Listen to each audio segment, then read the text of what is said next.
BuzzFeed is infamous for being one of the worst article and entertainment sites for years. From hypocrisy to frivolity, the site and now defunct business is etched into the walls of the internet as good riddance. That infamy is what made me avoid their Unsolved series. I had heard of its popularity, but at the time I loathed BuzzFeed too much to be willing to give it a shot.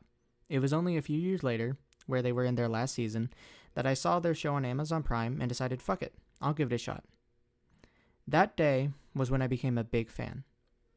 I've always had a soft spot in my heart for the true crime and the supernatural, a taste I acquired from my mother, and with the very topics of discussion every episode and the entertaining dynamics of the host, I got hooked. But there was something else about them, something incredibly special that I had not, and continue to have not, seen in any other iteration of this kind of content. Authenticity. The thing that really made them unique and truly shine above all the others was just that. The authenticity, sincerity, candidness, the truth. Unlike most shows, they never pretended that everything was haunted, and they never hid facts. That was what made it worth watching to me. They never lied. They always said what they thought, or at least, as close as the BuzzFeed lawyers would allow, but there was never an attempt to deceive the audience.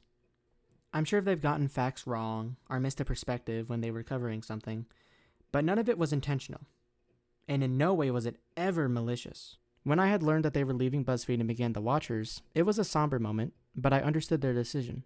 BuzzFeed was a sinking ship, and no longer did they need their resources to do what they wanted. They've had years of building connections and accumulating enough capital to do what they wanted without being bogged down by the corporate bureaucracy of BuzzFeed.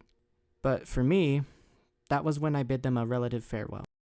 The style of their new project, The Watchers, wasn't really for me, so I gave a Goodwill subscription to the channel and said bye to that era, hoping them the best in their future endeavors, even if my personal preferences didn't align. This situation is when I returned. To learn that they were doing fairly well for themselves, millions of views on some of their most recent videos, 3 million subscribers, an independent small YouTube company doing what they wanted and how they wanted. The dream of so many people, myself included. And yet, they demanded more. Not just more.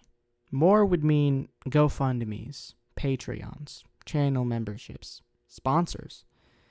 This was even worse than all of that.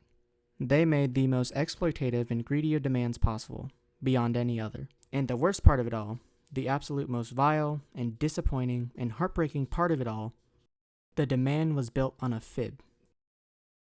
A disingenuous, manipulative, deceitful lie.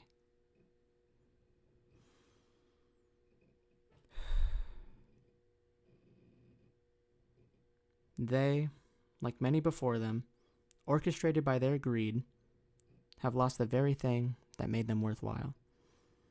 That, as a fan, is not only the greatest disappointment, it is the ultimate betrayal.